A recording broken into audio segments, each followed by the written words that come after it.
এসেছি ফেনীর দাগনভূঞা দুর্গম একটা জায়গায়। মেইন রোড থেকে প্রায় 1.5-2 ঘন্টা আমরা ট্রাক্টরে করে চড়ে খুব ধীরে ধীরে এসেছি এখানে। এখান থেকে আবার ট্রলারে করে আরেকটা দুর্গম জায়গায় যাওয়ার পরিকল্পনা আমাদের আছে।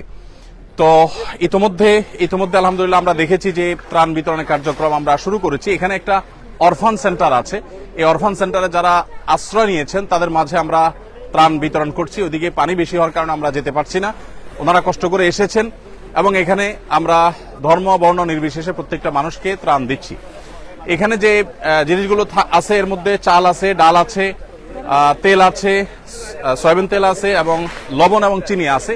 আর এর বাইরে আরেকটা প্যাকেটে বিস্কিট, মুড়ি এবং পানি এবং অন্যান্য শুকনা খাবার আছে। তো আমরা তাদের মাঝে এই জিনিসগুলো বিতরণ করছি। ইনশাআল্লাহ বিদিনিল্লাহ এগুলো শেষ করে আল্লাহ যদি তৌফিক দান করেন আমরা চলে যাব মহিপাল থেকে ইনশাআল্লাহ ফেনীর আরেকটা এলাকাতে আমরা আজকে বিতরণ করব।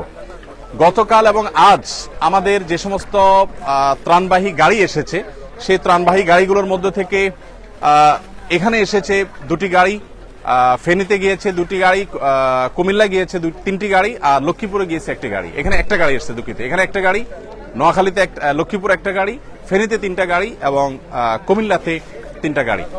এই গাড়িগুলো আমাদের গত রাতে এসেছে, সবগুলো লরি ভর্তি মাল। আর আল্লাহ যদি তৌফিক দান করেন ইনশাআল্লাহ একইভাবে আগামীকালও আমাদের ত্রাণবাহী গাড়িগুলো ঢাকা থেকে ছেড়ে আসবে এবং বিভিন্ন দুর্গম এলাকাতে সেগুলো চলে যাবে। কুমিল্লার আজকে ব্রাহ্মণপাড়াতে আমাদের বিতরণ কার্যক্রম চলছে।